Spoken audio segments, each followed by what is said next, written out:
तो आपका बहुत बहुत स्वागत और शुक्रिया आने के लिए। Thank you very much. पहला सवाल अरविंद जी आपसे पूछना चाहता हूँ, आसान शब्दों में कि न्यूमरोलॉजी बोलते किसको हैं, ये सच में कुछ होता है या एक बहुत बड़ा स्कैम है?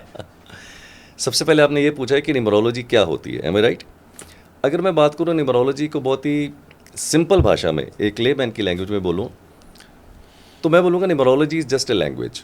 जैसे कि मैं हिंदी बोल सकता हूँ, पंजाबी बोल सकता हूँ, इंग्लिश बोल सकता हूँ, but I cannot speak Marathi, I cannot speak Kannada.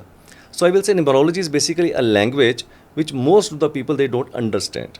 अगर ये लैंग्वेज को आप समझ पाएँ, कनेक्ट कर पाएँ, तो आपकी लाइफ का पूरा एक नेविगेशन सिस्टम, आपकी लाइफ में क्या हो सकता है, क्या आपके अंदर पोटेंशियल है, how you can recognise your true potential, how you can unleash your true potential, how you can create a balance between your money, career, health, relationship.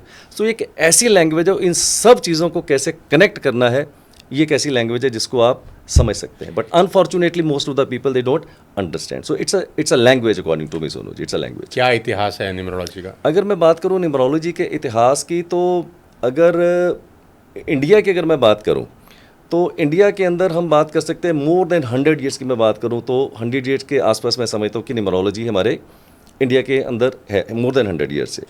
But अगर मैं न्यूमरोलॉजी की बात करूं तो मैं बोलता हूं who is the hero of numerology. I say Cheiro is the hero. Cheiro is the hero of numerology. Who is the Cheiro? Cheiro was an Irish man, that was an Irish man. तो मैं बोलूँगा कि जैसे आजकल हम बोलते हैं कि Sachin Tendulkar is a god of cricket, Maradona is a god of soccer. तो मैं बोलता हूँ कि द गॉड ऑफ न्यूमरोलॉजी अगर मैं बोलूँ तो that is Cheiro. Cheiro was an Irish man.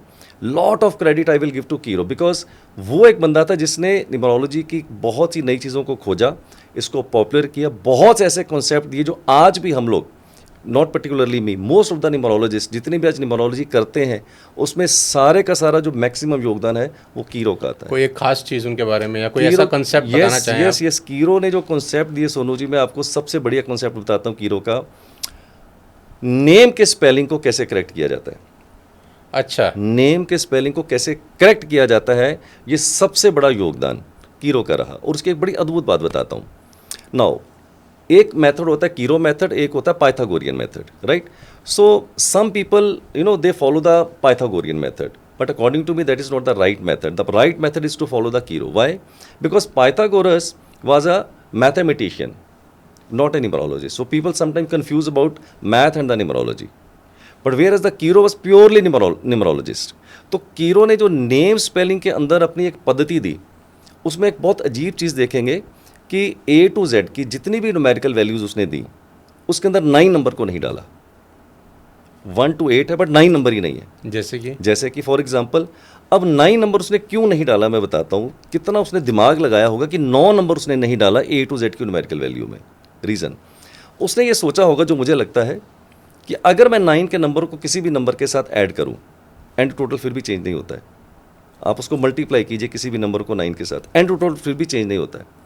सो उसने ये जो सोचा होगा कि 9 को इंक्लूड नहीं करना है, ये बहुत बड़ा उसने दिमाग लगाया होगा। और सबसे बड़ा जो उसका योगदान रहा न्यूमरोलॉजी के अंदर, मैं समझता हूँ नेम के स्पेलिंग को जो करेक्ट करने की जो उसने हमें एक पद्धति दी, that was a biggest contribution. ये अरविंद जी कितना ठीक है नाम की स्पेलिंग चेंज करना, क्योंकि मैं देखता हूँ कि बहुत सारे सेलिब्रिटीज़ आजकल इस दौड़ में हैं।